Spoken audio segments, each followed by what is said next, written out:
No! He did it! Who? That cloud? Why, I oughta... Ladies, gentlemen, and tarnished of all ages, the amount of customizability we have with our players and how we choose to use them in Elden Ring is absolutely immense. Not even just our base build concepts, mages and warriors, not even just the types of weapons, the specific weapons, but also any weapon that is upgraded with regular smithing stones can actually have its Ash of War changed as well, allowing you to alter the stat scaling of the weapon as well as the active skill upon it. There are dozens in the game, and while all of them are cool in their own right, today I'm going to be showing you 6 strong and interesting Ashes of War and where to get them in Elden Ring.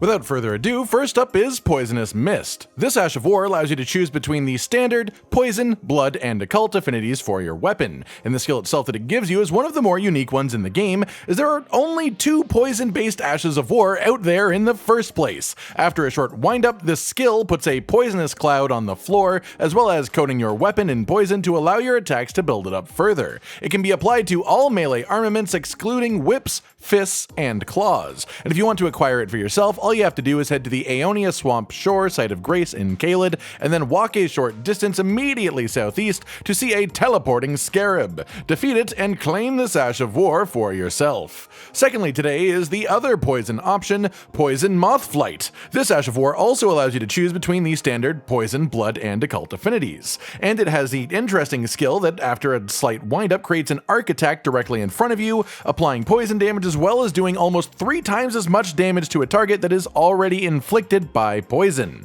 Examples are being shown on screen, but essentially this one is meant to be used if you are really planning to keep that poison active on your opponent as much as possible, and when you do, that damage can be quite tasty. The Ash of War can only be applied to small and medium swords, and no, sadly, twin blades do not count. To acquire it for yourself, head to the Southern Aeonia Swamp Bank Site of Grace and make sure that it is nighttime or past time at the Site of Grace to make it night, and then head east along the highway until you come across this fine chap on a horse who is a member of the Knights Cavalry. Defeat him and you will be on your way with the Poison Moth Flight Ash of War for your own use. Third then is the Ice Spear Ash of War, and this one is also pretty cool, but for its own reasons. Obvious ones. It is essentially an Ash of War version of the Lightning Spear Faith Incantation that instead provides ice damage and magic scaling. It also has the option of either standard or magic scaling weapon. Keep in mind on the damage that this is a plus 24 spear, as it is just the most basic spear that I can apply it to, so it isn't doing over 1000 at a level 1 weapon, but even then, I'm not statted up for this weapon, and it is doing great damage on a very spammable ranged ability. So all of that taken into consideration, and the fact that this will let you build up Frostbite on an enemy, and this Ash of War goes firmly into the grouping of ones worth collecting. To do so yourself, go to the Gatetown Bridge Site of Grace in the Liurnia region. Again, make sure that it is night by passing time at the Grace, then proceed just a little bit southeast to find another one of our Knights Cavalry friends. Defeat him as quickly as you possibly can, and you will be rewarded with the Ice Spear Ash of War, which can unfortunately only be used on polearms capable of thrusting and twin blades. Fourthly comes something a bit more flashy, Carian Grandeur. Hold the button down and you will create an illusion of a massive greatsword coming out of the end of your regular sized sword. You can charge this up to 2 levels for slightly more damage and significantly more poise damage at the cost of extra wind-up time, and this one is really sick. The damage and poise damage are both quite good, the charge options give you a bit more choice in any given situation, and it's a goddamn magical sword coup de grace illusion, and that's fucking badass! You can put this Ash of War on any sword excluding colossal weapons. To acquire it for yourself, you will want to head to Caria Manor. Just outside of the Royal Moongazing Grounds, at the top of this staircase, head south through this little archway and then jump down some wooden platforms. Keep heading downwards in the safest route possible to reach your long-term destination of a stone walkway. Jump down to it and find a body at the end carrying this Ash of War for your own personal use.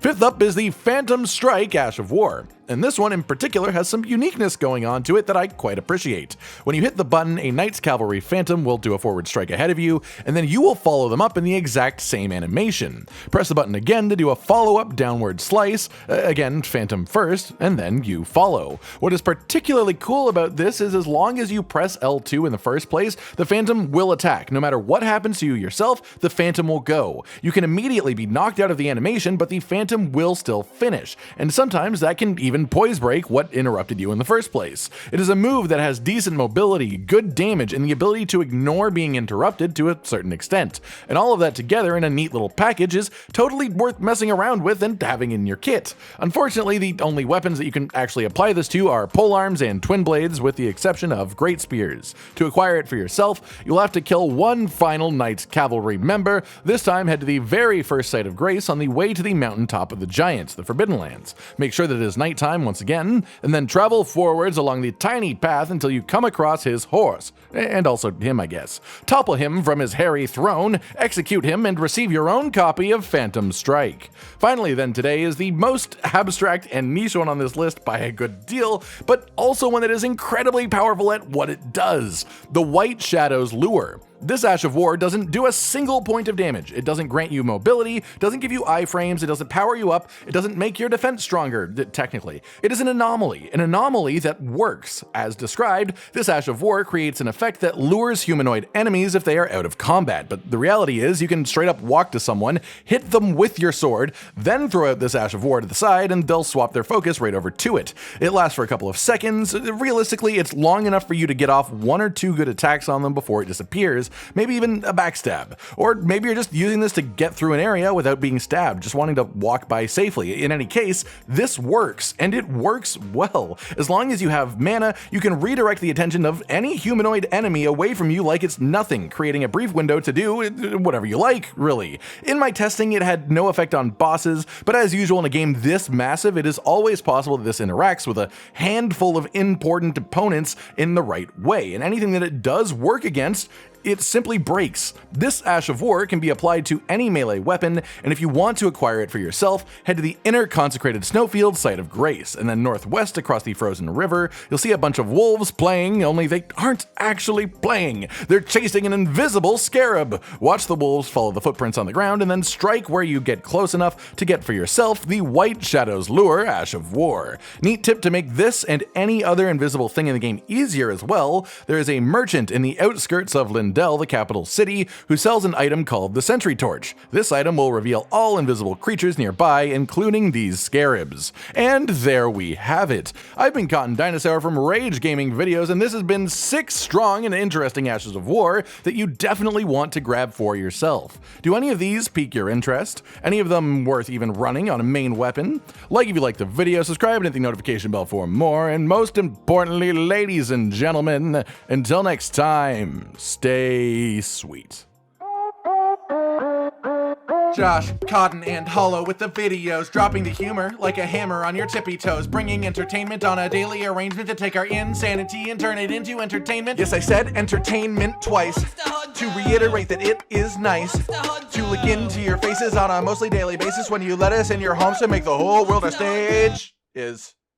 Goodbye.